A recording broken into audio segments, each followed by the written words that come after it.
All right, today we are going to break down a really powerful framework for personal transformation. It's a clear step-by-step practice, and it's all designed to help you consciously become the person you actually want to be. So let's dive right in. So who do you want to be this year? It's that question we all ask ourselves, especially when we're looking for a fresh start. But here's the thing, moving from just wanting it to actually living it, well, that takes a plan. We're going to explore a structured method from the YouTube channel Lavender that gives you exactly that, a real roadmap to becoming your future self.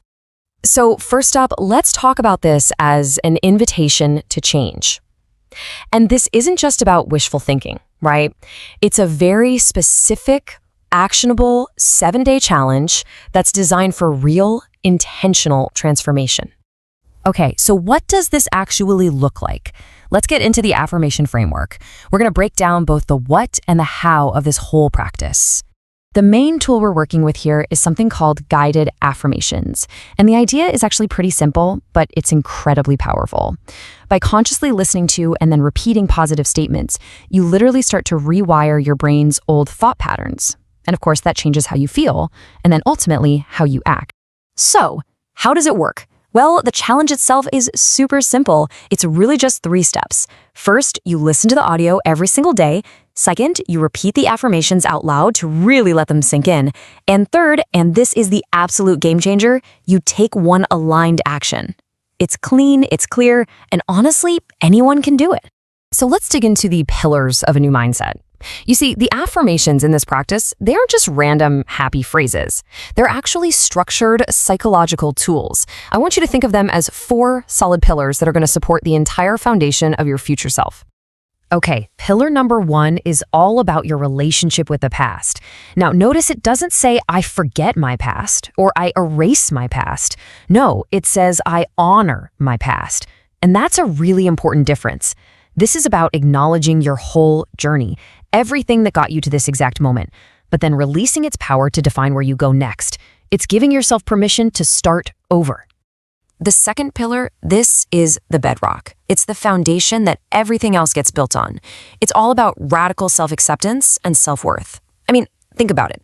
Before you can go out and build that dream life, you have to truly believe you deserve it. These statements like, I am enough, they're designed to turn down the volume on that inner critic and just establish a solid baseline of confidence.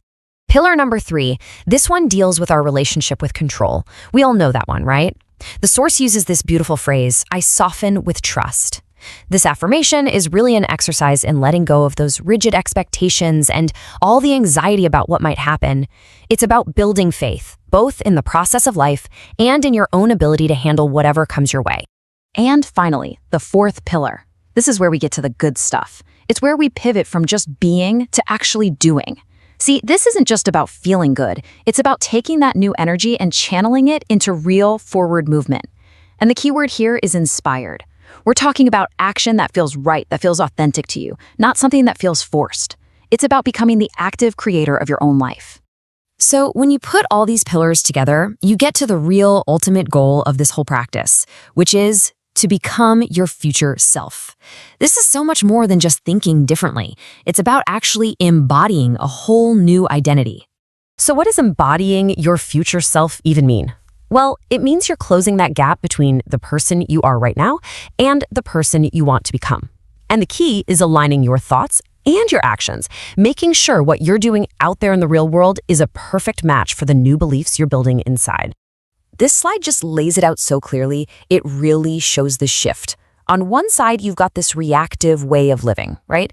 You're defined by your past, you're always looking for validation from other people. But on the other side, that's the creative mindset, the one that honors the past but isn't stuck there, the one that knows its own worth, and the one that actively goes out and creates its own future. That is the tangible difference we're talking about. All right, now for my favorite part, moving from thought to action. Because a new mindset is an amazing start, but this is where it all gets real. And it all boils down to this one single thing. One aligned action taken every single day. This is the proof. This is what makes that mindset shift real, what makes it stick. And look, it can be something small. Sending that email you've been avoiding, or just going for a walk, or deciding to speak up in a meeting. The size of the action doesn't matter nearly as much as its alignment with who you're becoming. And really, this whole framework, it all culminates in this incredible reframe. It invites you to stop being just a passenger in your own life and to start seeing yourself as the artist. Life isn't something that just happens to you, it's your canvas, and you're the one holding the brush. And that really brings us to the end. The framework leaves us with one last big question for you to think about. If you truly are the artist and your life is the canvas, what will your masterpiece be?